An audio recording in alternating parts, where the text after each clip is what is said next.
Okay, we are live. Maayong buntag natong tanan. Adlaw karon sa kanang sa man ikaduhang adlaw sus August 2, 2018. Welcome sa lain natong episode. Itong programa nga gitawag og bagong danag. Now, kani nga programa bago ra ni nato gihimo nga live, no? Live. Live ta karon sa YouTube. So ato pa ning gi-eksperimentoan. So, pasensya lang may kong mga natin mga technical nga mga problema o kung sa badya. So, anyway, ato na ning himo nga live nga show. So, para aron maka-participate ang atong mga listeners or kung kinsa man galitong ganahan mo participate sa programa, pwede mo makatawag, no? Kanya pwede mo makapadayag sa inyong mga opinion, inyong mga nahuna, inyong mga pangutana ug uban pa. So, welcome kaning atong programa nga bagong danag dedicated para pag-promote og critical thinking ug skepticism labi na gyud sa atong mga kabatanunan karon. Now, kaning critical thinking ug skepticism ang usa sa atong pinaka-major nga topic dinhi kay ang religion. Pero dili lang religion ang atong isgutan dinhi. Maghisgot tag lain-lain, maghisgot tag mga kuan about sa medisina, political, economics ug uban pa. So kisa tong ganahan palihog subscribe, pag i-share sa inyong mga kaila aron maka kasi makatabang ta sa atong isig kaingon. Okay, so asa naman okay, so doon na tayo topic. Atong topic din kay ang duha ka stories of creation nga naa sa Genesis. So duha din ka istorya sa creation ang naa sa Genesis. So ato ni tanan unsay sinadre. Okay, so ang naa diri sa Genesis. So Genesis kapitulo 1 bersikulo 1 ug 2. So sa sinugdan gibuhat sa Dios ang mga langit ug ang yuta. Ug ang yuta awaaw ug walay sulod. Ug ang kangit-ngit diha sa ibabaw sa naong sa kiyahiladman. Ug ang Espiritu sa Dios naglihok sa ibabaw sa naong sa mga tubig. Okay. So the earth was without form and void. So ang yuta kuno awaaw ug walay sulod. Awaaw. Ang sa translation ni kay waste. Pero without form kuno formless, walay porma. Sama ta na pag imagine, walay porma. Nya sa bersikulo 2 kay sa kangit-ngit kuno ang kangit-ngit diha sa ibabaw sa naong sa kiladman ug ang Espiritu sa Dios naglihok ibabaw sa naong sa mga tubig. Walay porma ang yuta. Well, ingon mag-earth no, pero walay porma ang yuta basin mix sa tubig. Kalapok. Nya ang Espiritu sa Dios kuno naglihok ibabaw sa naong sa mga tubig. So sa pagmugna sa Ginoo sa langit o yuta, ang tubig bali ang iyang gibuhat og una. Padayon ta. Ug mingon ang Dios, mahimo ang kahayag ug dina ang kahayag. Okay. Ug nakita sa Dios ang kahayag nga kini maayo, ug gilain sa Dios ang kahayag gikan sa kangit-ngit, ug gihinganlan sa Dios ang kahayag nga adlaw. Ug ang kangit-ngit gihinganan niya og gabi. Ug dihay ka punon ug dihay ka buntagon usa ka adlaw. So mo ni natabo sa unang adlaw sa creation, no? Gibuhat sa Ginoo ang kahayag. Kahayag. Mas may pasabot ani. Sa ato makita karon ang kahayag light, gikan man og butang nga mga nagbuga og photons, no? Mga element of light. Diin ang adlaw, ang sun, ang pinakahayag nato nga makita. Pwede mo ng bumbilya. Makabugda po ni og kahayag. Ang mga bituon, doon na po kahayag. Maski man lang gamay, no? Gimugda sa Ginoo ang kahayag. Pero, dili ning adlaw. Ang makita man nato, ato ning pa rin nagbasa, nga ang sun, ang adlaw, iyang gibuhat sa ikapat pang adlaw.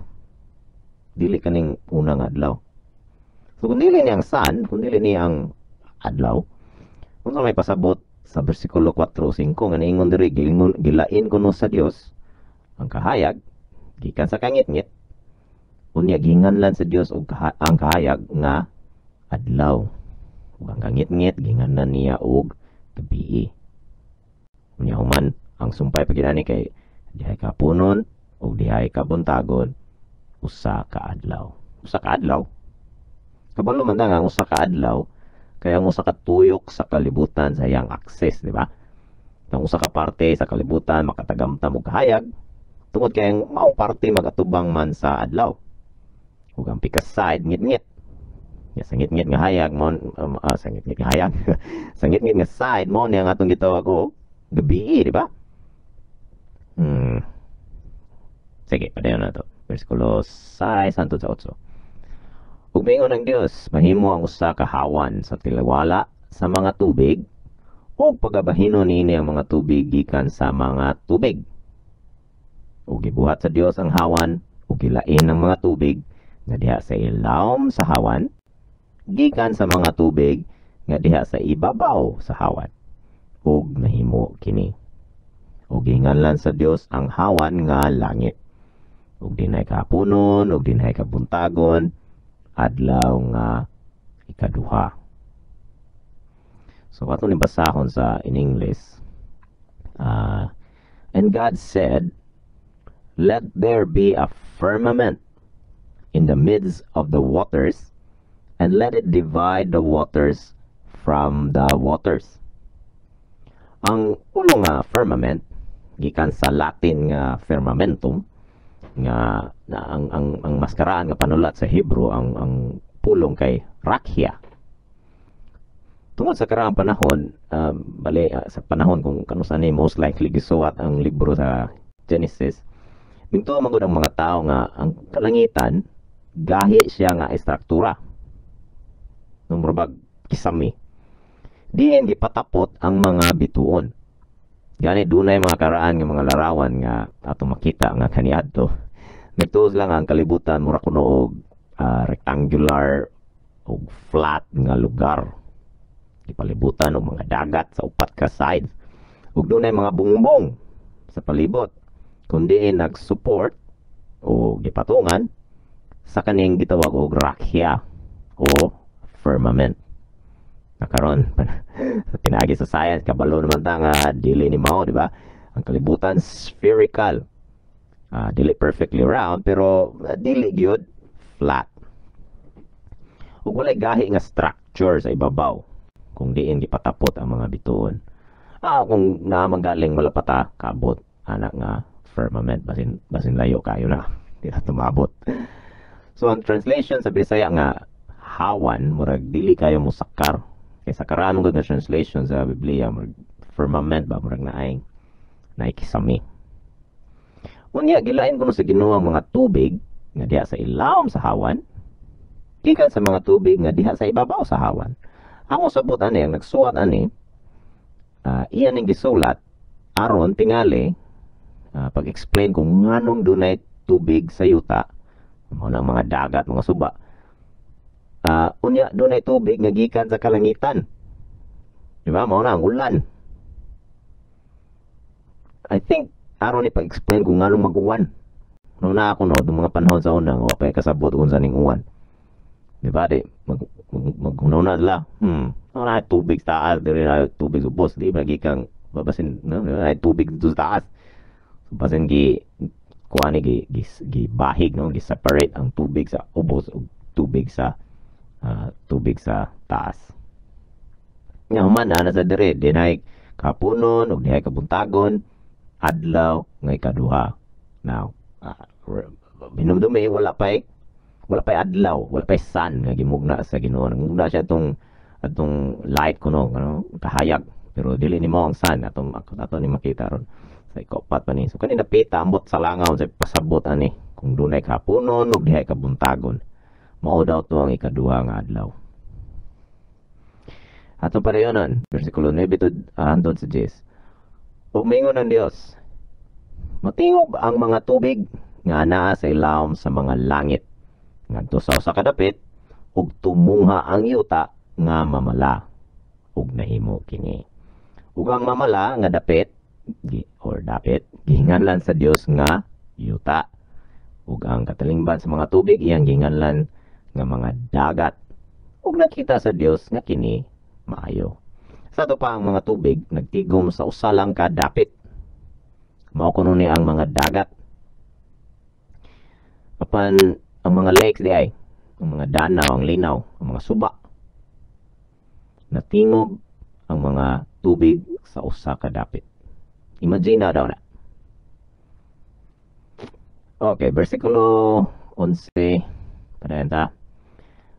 Ug mingon ang Dios, magpaturok ang yuta og balili, talamnon nga magahatag og binhi, ug himunga nga mga kahoy nga magahatag og bunga, ingon sa ilang matang, din ana kaniyang iyang binhi sa ibabaw sa yuta, ug nahimo kini.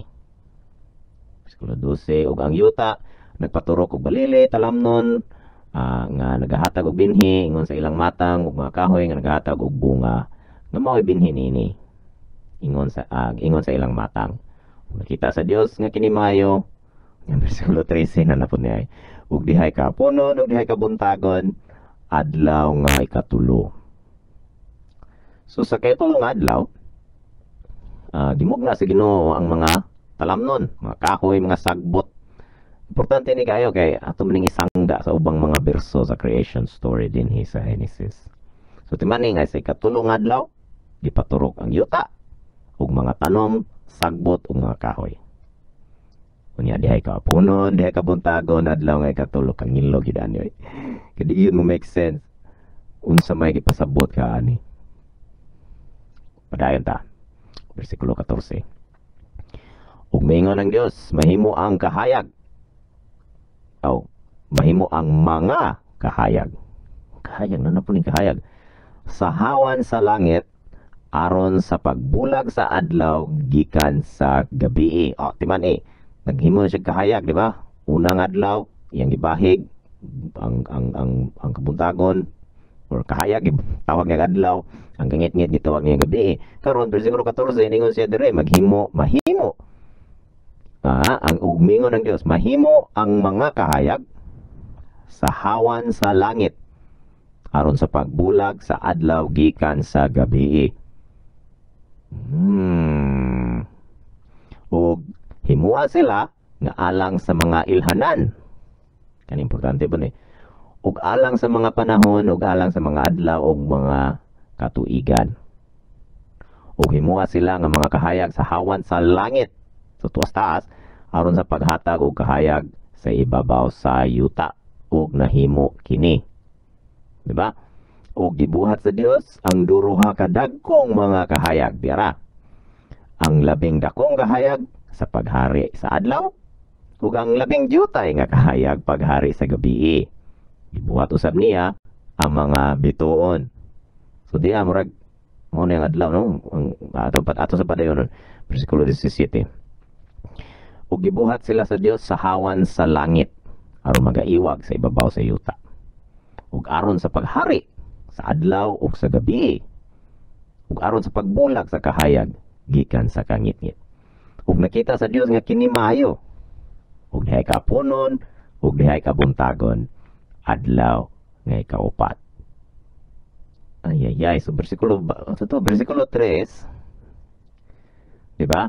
Mingon ang Dios, mahimo ang kahayag ug dina ang kahayag. Mo to pagsunugdanan, mo to ang unang adlaw sa creation. Versikulo 4, nakita sa Dios ang kahayag ug maayo ug kini maayo, gilain sa Dios ang kahayag gikan sa kangit-ngit. Diri sa versikulo 14 hangtod sa 18 na napoy laing kahayag. Duha kuno kadagkong kahayag ang iyang gimugna. Sa akong sabot ani, mao ni ang sun ug ang moon. Diba? Ang labing dakong kahayag sa paghari sa adlaw. Ang labing diutay nga kahayag paghari sa gabi. Nga gibuhat sab niya ang mga bituon. So ang gibuhat ani ang adlaw, ang buwan ug ang mga bituon.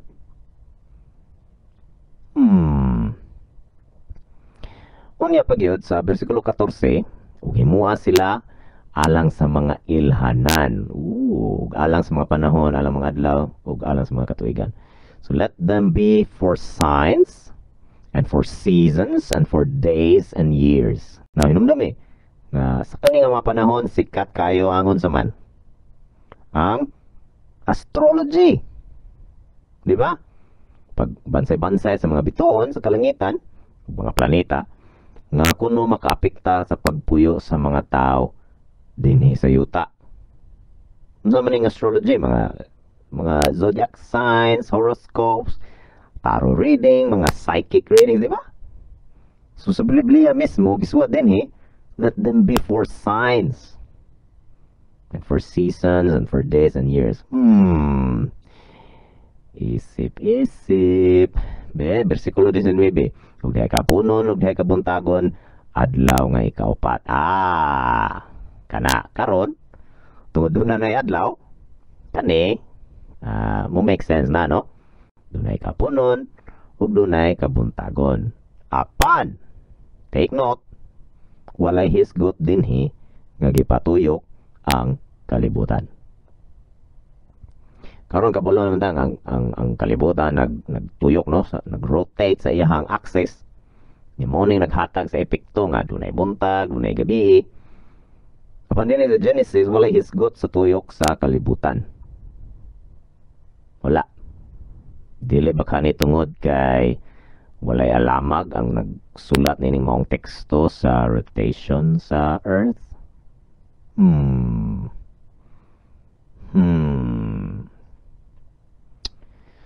So mao tong mga namugna sa ikaupat nga adlaw. Ang adlaw, sun, no?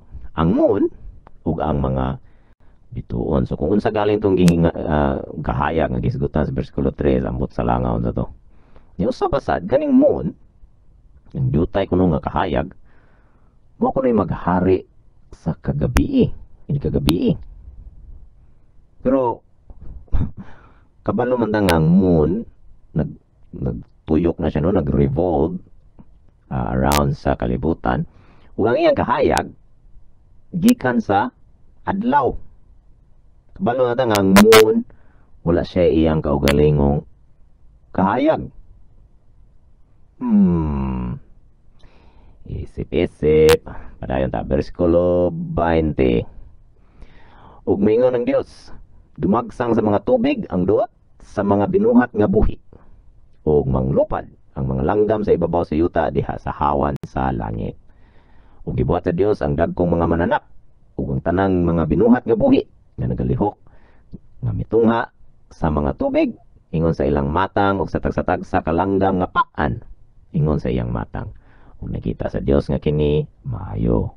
Ug gipanalanginan sila sa Dios nga managingon, sumanay ug dumaghan kamo ug punon ninyo ang mga tubig sa mga dagat o padaghanon ang mga langgam sa yuta. Ug dihay ka punon ug dihay ka buntagon adlaw nga ikalima. So sa ikalima nga adlaw, mga living things, mga nagpuyo sa kadagatan, mga isda gagmay ug dagko, ug mga langgam nga pakan, mga birds. Yes, lang definition whatever that means. Sumanay ug mudaghan kamo, mao ni ang popular kay be fruitful and multiply and fill the waters and the seas and let fowl multiply in the earth. Pero sa kani nga parte ang mga isda o mga langgam ang gisultian sa Ginoo. So mao to ikalima nga adlaw. Okay? Karon sunod ang kulbahina mga parte. Unom nga adlaw, no? Bersikulo 24. Ug miingon ang Dios, magpatubo ang yuta og mga binuhat nga buhi ingon sa ilang matang, mga kayupan ug mga butang nga nagakamang sa yuta ug mga nanap sa yuta ingon sa ilang matang ug nahimo kini. Let the earth bring forth the living creature after its kind, cattle and creeping thing and beasts of the earth after his kind. And it was so. Ug gibuhat sa Dios ang mga mananap sa yuta ingon sa ilang matang ug mga kahayupan ingon sa ilang matang ug nga tanan nga mga mananap nga nagakamang sa ibabaw sa yuta ingon sa ilang matang ug nakita sa Dios nga kini maayo. Versikulo 26. Umingon ng Dios, buhaton nato ang tao sumala sa atong dagway. Ingon sa kasama nato. Kung magbuot sila sa mga isda sa dagat o sa mga langgam sa kalingitan o sa mga kahayupan sa tibok sa yuta o sa tanan nga nagakamang sa ibabaw sa yuta. Ug gibuhat sa Dios ang tao sa iyang kaugalingong dagway. Sa dagway sa Dios gibuhat niya sila lalaki ug babae. Iyang gibuhat sila. Ug gipanalanginan sila sa Dios ug mingon ang Dios kanila. Sumanay ug mudaghan kamo. Ug puna ninyo ang yuta. Ug magagahom kamo niini o magabaton kamo og pagbulutan sa ibabaw sa mga isda sa dagat o sa mga langgam sa kalangitan o ibabaw sa tanan nga binuhat nga buhi nga nagalihok sa ibabaw sa yuta. So be fruitful and multiply and replenish the earth and subdue it and have dominion over the fish of the sea and over the fowl of the air and over every living thing that moved upon the earth. Umingon ng Dios, tanawa. Yatagan ko kamo sa tanan nga balili nga nagahatag og binhi nga naa sa ibabaw sa naong sa tibok nga yuta. Ug sa tanan nga mga kahoy nga may bunga sa kahoy nga nagahatag og binhi. Aron alang kaninyo kini mahimong kalanon. Ug sa tanang mga mananap sa yuta, ug sa tanang langgam sa kalangitan ug sa tanang butang nga nagakamang sa ibabaw sa yuta nga adunay kinabuhi gihatagan ko Agihatag ko ang tanan nga balili nga lunhaw aron ilang kanon ug nahimo kini ug nahimo sa ug nakita sa Dios ang tanang butang nga iyang gibuhat ug tanawa kini maayo kayo ug diay ka puno diay ka buntagon adlaw nga ika-unom. So sa ika-unom nga adlaw daghang kinitabo diri gimugna sa Ginoo ang kahayupan sa yuta. Nahimos Ginoo nga nakita sa Ginoo nga maay kini every creeping thing. Apil ang mga spiders, ulipan, bitin. Kabalo ba mo nga dunay daghang mga poisonous na nila. O makapatay og tao. Mato sa Ginoo kini maayo. Buhaton nato ang tao sumala sa atong dagway. Ingon sa kasama nato. Let us make man in our image after our likeness. Daghan din sila. Sa bilabay nga mga berso, ang Ginoo raman ang nakasulat. Pero diri kay as na nato. Daghan din sila. Kunya gimugna ang tao. Sumala sa ilang dagway ug kasama in our image and likeness. So humanoid ang Ginoo. Anthropomorphic meaning human ang kamayon, no? Ug magabuot sila sa mga isda sa dagat ug sa mga langgam sa kalangitan ug sa mga kahayupan ug sa tibok nga yuta ug sa tanang kamang sa ibabaw sa yuta. Kita ang pinaka-top sa food chain. But wait, there's more. Before ta mag-celebrate nga top sa food chain, sa may sulti diri, tanawa. Gihatagan ko kamo sa tanan nga balili nga naghatag og binhi nga naa sa ibabaw sa naong sa tibok yuta ug sa tanan nga mga kahoy nga may bunga sa kahoy nga naghatag og binhi aron alang kaninyo kini mahimong kalanon. Sa ato pa kung kanila atong basahon din diri lang sa Genesis dito mo ambak ulay mga parte sa Bible walay labot ang sa ato pa vegetarian dapat ang mga tao, di ba? Walay labot ang mga kahayupan. Di na to, wa mag-apil diri ang suwat diri mga balili, mga kahoy, mga bunga. Di ba? Masking gani ang mga kuan, mga kahayupan ingnan niya nga vegetarian. Yay. Saon na lang ni. Lami abias buwad. Yay, bakang kanding kalderitas. Baboy, lechon. Sus, dili din pwede. Mga tanom ro day, mga balili, mga kahoy, prutas. Kahoy, isura pag kano ng kahoy. Isip-isip. Ito pa dayon nun. Versikulo 30. Ug sa tanan nga mga mananap sa yuta, ug sa tanang mga langgam sa kalangitan ug sa tanang butang nga nagakamang sa ibabaw sa yuta nga dunay kinabuhi. Gihatag ko ang tanan nga balili nga lunhaw aron ilang kanon ug nahimo kini. So hasta pod ang mga mananap balili nga lunhaw, green herb ang ilang kalanon. Butangi. Pasensya mga layon, mga tigre, maski iro-iring, di ba? Maski mga langgam, mga ulod. Sorry, di pwede. Vegetarian po di ay sila. Kung kanila itong basahon din sa Genesis. Kung nakita sa Dios, versikulo 31, nakita sa Dios ang tanang butang nga iyang gibuhat ug tan-awa kini maayo kayo diha ka punog diha ka buntagon adlaw nga ikaunom. Ay. Karon mulabang ta sa ikaduha nga kapitulo sa Genesis. Kung anong giputol ni dinhi ambot ngano.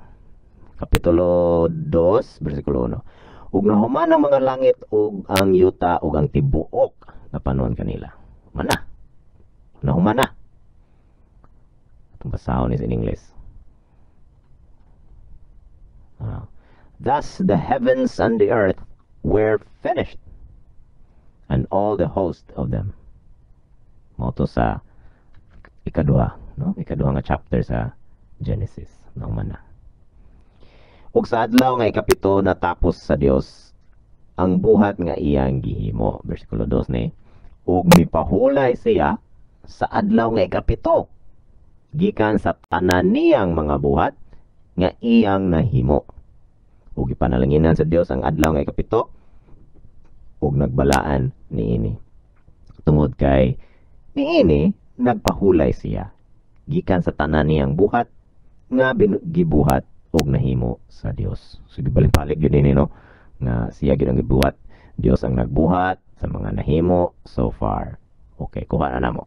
Ug sa adlaw nga ikapito natapos sa Dios ang buhat nga iyang gihimo ug may pahulay siya sa adlaw nga ikapito gikan sa tanan niyang mga buhat nga iyang nahimo. Balik-balik gyud dire. Gipanalanginan sa Dios ang adlaw nga ikapito og nagbalaan niini tungod kay ni pahuway. Ni pahulay ang Ginoo. Okay, klaro. Dios ang nagbuhat. Tanan nahimo sa Dios. Sige, walay contest. Ang akong contest kay ming pahulay. Ang Ginoo yung pahulay. Ang gamhanan sa tanan nagmugna sa kalangitan, sa yuta, sa mga buhi, sa tubig, yuta ning pahulay. Dili ni gamay nga butang, ha? Tungod kay gibalaan niya ang kapitol nga adlaw. Tungod lagi kay may pahuway siya.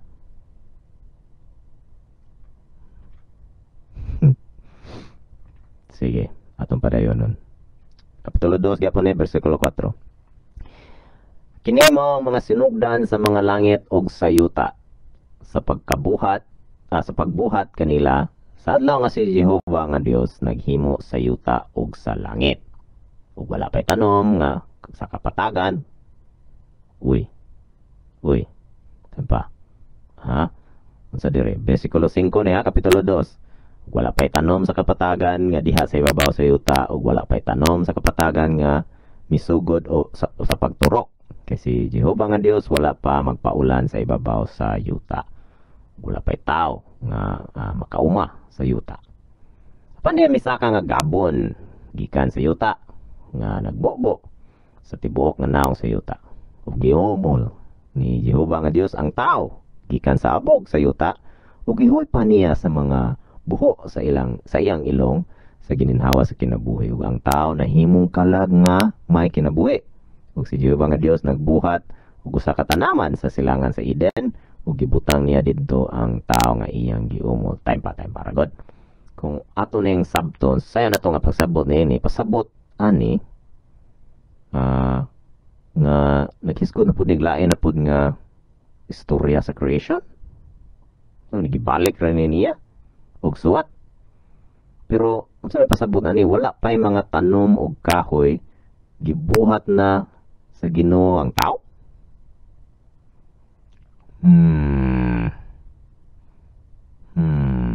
these are, so atong tanaw in English, these are the generations of the heavens and of the earth when they were created, in the day that the Lord God made the earth and the heavens, and every plant of the field before it was in the earth, and every herb of the field before it grew.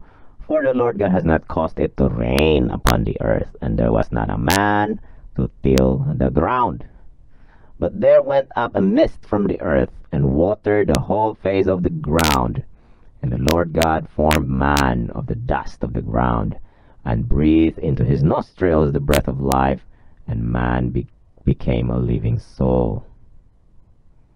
Klaro man tingali nga, versikulo 4 ug 5 nga ang earth, ang tibok yuta ang higsugutan din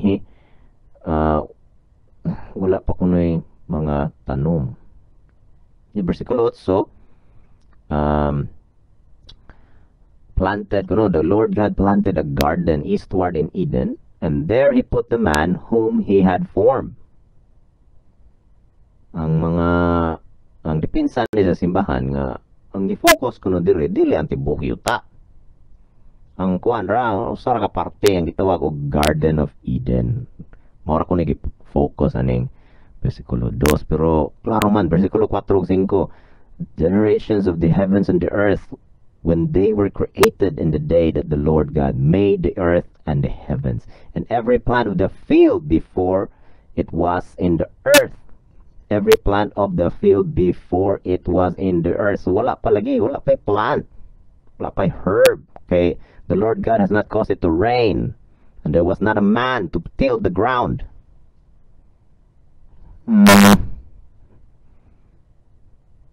Anyway, wala hisgot nga ang earth formless, void, wala diritsura nga wala pay tanom. Yaman, doon ako ni mist, na igabon. Yaman, gipurma sa Ginoo ang tao gikan sa ground. Yaman, nagplant din siya garden sa Eden. So sa Genesis kapitulo 1, narito gibuhat sa Ginoo ang lalaki ug babae ug dungan. Diba niya sila ang dunay gahom sa tanan nga mga mananap sa yuta, tubig ug mga langgam. In fact, sa tanang binuhat nga dunay kinabuhi.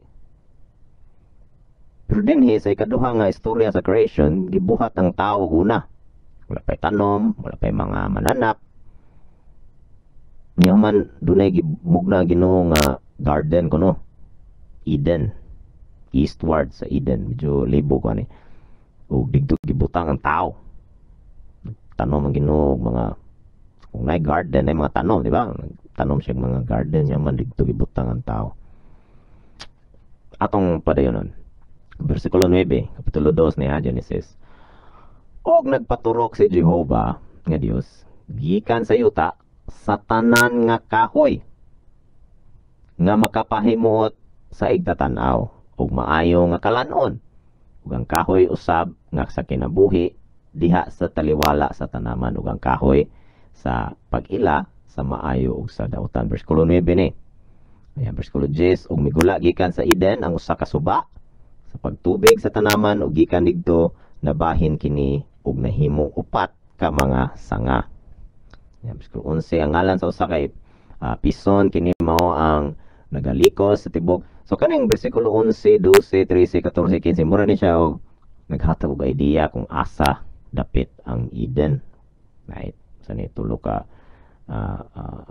naisuba kuno niya nahimo upat ka mga sanga, mao ni gisgutan diri dilan sa tani hisgutan. Pero ang gisulti diri kay nagpaturok ang Ginoo mga kahoy nga maayo nga kalanon para kang kinsa may makaon na ning mga kahoy para sa Ginoo, para sa tao tingali, di ba? Yang human sa tiliwala sa tanaman, dunay kahoy sa kinabuhi, ug kahoy sa pag-ila sa maayo ug dautan. So the tree of life also in the midst of the garden, and that tree of knowledge of good and evil. Diba? Munay na dere. Di lang sa tanang higutan, ato lang sang i-focus ang creation. So sa minadre. Versikulo 16. Ug si Jehova nga Dios nagsugo sa tao nga nagaingon, makakaon ka sa tanan nga kahoy sa tanaman.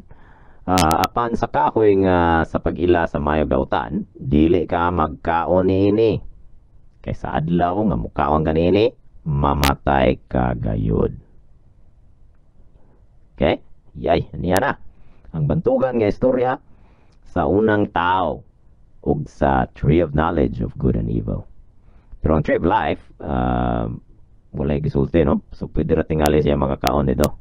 Pwede ra ta makakaon sa Tree of Life. Kay ang kahoy raman sa pag-ila sa maayos, sa mayog sa dautan ang dili. Nya timan ningon ang Ginoo nga sa adlaw nga mukaon ka niini, mamatay ka gayud. Importante na. Versikulo 18, mingon si Jehova nga Dios, dili maayo nga ang tao mag-inusara. Pagabuhatan ko siya og katabang nga angay kaniya. Ug giumol ni Jehova gikan sa yuta ang tanang mga mananap sa kapatagan ug ang tanang mga langgam sa kalangitan, ug sila gidala niya kang Adam aron makita niya kung unsaon niya paghingalan kanila. Ug ang tanan nga gihingalan ni Adam sa mga ang gingalan ni Adam sa mga mananap nga buhi kana mao ang ngalan niini. Ug yatagan ni Adam og mga ngalan ang tanan nga kahayupan ug ang tanang mga langgam sa kalangitan ug sa tanan nga mga mananap sa kapatagan. Apan alang kang Adam walay hikaplagan nga katabang nga angay kaniya. So diya gimugna sa Ginoo ang tanang mga mananap sa kapatagan ug mga langgam sa kalangitan ug gidala niya kang Adam. Adam? Di man lagi ka kismay guys go to Adam.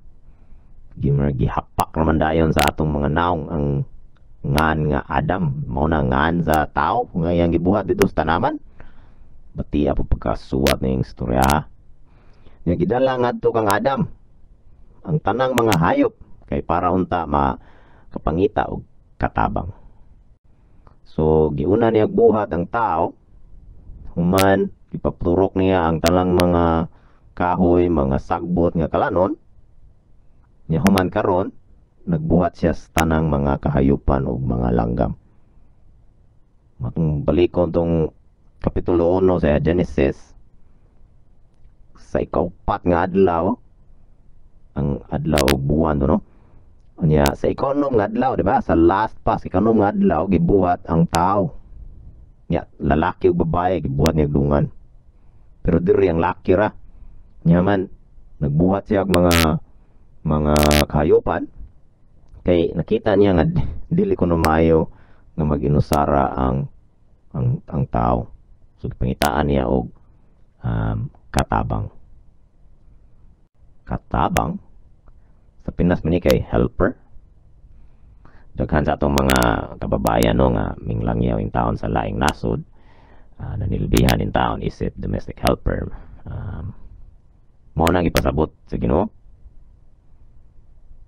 Ayayay.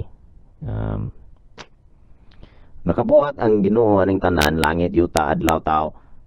Pero wa siya kabalo unsay angay nga katabang sa tao.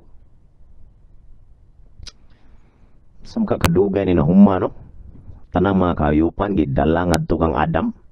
Yang man iyang gihinganlan. Nya unsay iyang gibunyag ngalan, mao na kuno to ang nahimong ngalan sa mananap. Pananglit. Ikaw orange nga poisonous nga baki, dili ka ngayan mong may mong katabang nako. Ug ang imong ngalan kay baki. Unya ang green nga baki, baki gyapon. Ay. Isip. Versikulo 21, o gipahinanok ni Jehova nga Dios si Adam og nakakatulog siya. Unya mikuha siya og usa sa iyang mga gusok ug gitakpan niya ang unod sa dapit niini. Ug ang gusok nga gikuha ni Jehova nga Dios gikan sa tao, gibuhat niya nga usa ka babaye ug iyang gidala siya ngadto sa lalaki. Ganina yung siya Adam karon sa lalaki. Anyway, So sa ato pa, kulangan og gusok ang lalaki. Ikuam ni usa. So sa pila na ko katuig sa katekism sa una, mao gid niyang gitudlo nga kuno kulangan og gusok ang lalaki. Dunay sort of floating rib or empty rib ato sa tawag nila, kalimot ko. Pero mao ni ang gitudlo, mao gid niyang ilang gitudlo nga ang lalaki lagi kulangan og gusok. Apan kabalo naman ta karon, pinagi sa atong gitawag og science nga ang lalaki o babae parehas ra kadagan og gusok. Kabrutal sa dali gusok gikan sa lalaki gi remold aron mahimong babae. Kanumdum lang ko sa istorya ni goddess Athena sa mga Greeks. Giablihan ni Hephaestus ang ulo ni Zeus gamit ang atsa. Human migula si Athena gikan sa ulo ni Zeus, no? Giablihan ni Hephaestus, migula si Athena nga duna nay taming, duna nay armor. Ngiga mura magproparyari kay gikuha gusok, gi-remold, di ba? Gikuha gusok, giablihan nya man gitakpan kuno, gisuat man diri nya mikuha siya usa sa iyang mga gusok o gitakpan niya ang unod sa dapit niini. So na nya mo to yang gibuhat gimugna nga babae. Anyway, sumo ni ang duha ka istorya sa creation sa Genesis. So kinsa may naguna, mga tanom, mga kahoy, kayupan o ang tao. Sa unang istorya gigingon ang mga tao. Dili. Sa ikaduhang istorya, no? Sa ikaduhang istorya ang mga tao. Pero dito sa una, ang mga kahoy man, mga kayupan na ana. Unya dito po sa kapitulo 1, giingnan ng mga tao nga be fruitful and multiply. Na ito, di ba? Lalaki babae gibuhat niya. Pero dinhi sa ikaduha, ang lalaki una man nangitag katabang Ginoo, hanto nabot siya og mugna og babae. Unya walay gisuwat be fruitful and multiply. Wala. Kung padiyaan na ito nagbasa, gikasabaan pagay sila sa Ginoo. Di lang sana ito ni palsahon karon, but gipakasabaan pagani sila sa Ginoo. Human na pagining kahoy sa kinabuhi ug kahoy sa pag-ila sa maayo ug dautan. Wala man ni sa una nga istorya. Human nagmugna sa Ginoo ang tanan nga gisaysay sa Genesis kapitulo 1. Ming pahulay ang Ginoo sa kapitulo nga adlaw dan. Mao ra to. Pero sa ikaduhang istorya, doon na pa yung mga detalye nga nagdugang mga detalye nga mga nagkasumpaki sa unang istorya sa creation. Sa kanunay ang akong pangutana mao ni unsa may brand sa ilang gisulog nga sinina. Dili. Ang atong pangutana mao ni unsaon man nato pagsuta kung ang mga nakasulat din tinuod ba? Sa pila na kalibo ka mga tuig nga milabay, wala gyud ligon o igo nga ebidensya o rason nga makapamatuod sa mga nakasulat din. Mauhantod karon naglales lang ta gihapon bahin ani. Ang problema lang, maskin tuod walay ligon o igo nga rason nga mutuod aning mga istorya, dunay mga tao nga hugot ug dili matandog nga pagtuo niining mga istorya. Mga tao nga by definition unreasonable. Wala may rason. Di unreasonable. Kung doon na may rason, mga bad po kaya nga rason sa pagtuo. In that case, gullible. Anyway, sumoto ang duha ka istorya. Duha na to ka istorya sa Genesis. Wala gyud koy sa una ang akong muragi kurambos rin sa akong nahuna, no, nga ayap na sa Genesis mo na istorya creation, boom, human. Buhat Ginoo tanan. Mana, that's it. Wala na unsa pa diha. Pero kung atong tarong basa, muna dunay duha ka istorya niya nagkasumpaki ba gyud no. Sa may kaunang taong kahoy ang mga mananap. Anyway.